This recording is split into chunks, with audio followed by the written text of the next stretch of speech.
माई माई माई अगं काय चाललंय तुझे? इतक्या जवळ उभं राहून बोलतेस ना, कशाला ओरडतेस? अगं आले तेव्हा नॉर्मल आवाजातच हाक मारली होती तुला, पण ना तू कुठल्या तरी विचारात गडून गेली होती. हो ग हो.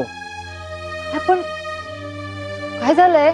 अगं वैजू अक्का येत आहेत आणि त्यांचं कसं असतं माहितीये ना तुला? मला चांगलंच माहितीये. म्हणजे एक दोनदाच भेटले मी त्यांना, पण ती भेट म्हणजे आता मला वर्षभर पुरेल इतकी आहे. मग आणि त्यांचा आवाज, बाप रे, अंगणातून जर कोणाला हाक मारली ना तर घरातला माणूस घाबरून पळून जाईल. थोड खतरनाक आहेत ग त्या. मोठ्या माणसांबद्दल असं बोलतात? हा, पाहुणे आहेत ना ते आपल्याकडे, मग असं बोलू नकोस त्यांच्या समोर, कळलं ना? ओके ओके, त्यांच्या समोर नाही बोलणार मी. हा अगं पण फक्त तुला सांगतेय. हा पण त्यांच्या समोर बोलायला घाबरणार नाही मी. अर्चू, ठीक आहे ठीक आहे. बघ, मी आले तर तुझा मूड ठीक झाला की नाही? कशी हसलीस? नाही तर आले तेव्हा कशी बसली होतीस? हो ग हो, खरंय. नाही आणि अगं विजयाचं हे सगळं अजून चालू आहे ना, उगीच गैरसमज नको ग व्हायला अजून काही. तरी बरं हे येत आहेत लवकरच. ऐक, आणि तुझ्याशी बोलले ना बरं वाटलं. हो वाटलं की नाही बरं? हो. मग आता ना मी थोडा वेळ जरा का दुकान बिकान नाही वाटतं काही? आहे ग माई, पण मी मधल्या सुट्टीत आली आहे ना, म्हणून जरा आता मी 5 मिनिटं झोपणार आहे. तू प्लीज काही बोल नको.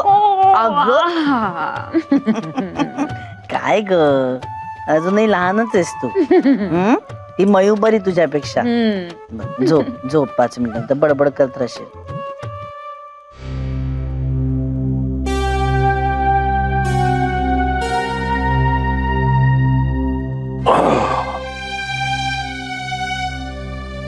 माधवी, जरा पाणी देता का? हो आणते.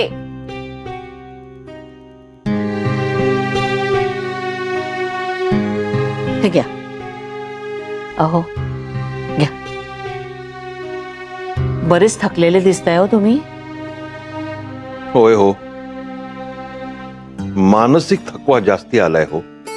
काय हो, काय झालं? हो, या मेघना आणि विजयताई यांचा विचारच डोक्यातून जात नाहीये हो.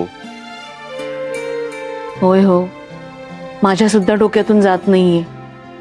आणि काय करायचं ते सुद्धा कळत नाहीये. पण त्यांच्यात काहीतरी ताण तणाव नक्कीच आहे हो. मी तर अर्चूताईंना आणि माईंना बोलतानाच ऐकलंय ना. आणि मी विचारलं मेघनांना तर कसलाच पत्ता लागू देत नाहीत त्या. करायचं तरी काय? काहीच सुचत नाहीये.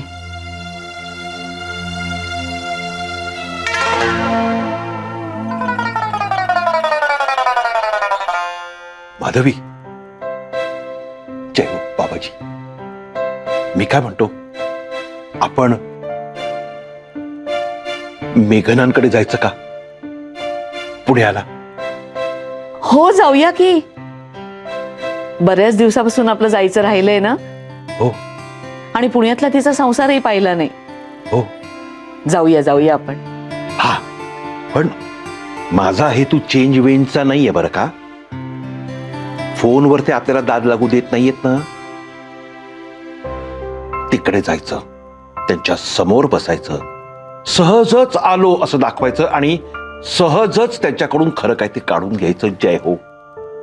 हो हो, तिथे ते दोघच असतील ना, त्यामुळे आपल्याला मोकळेपणाने त्यांच्याशी बोलता पण येईल.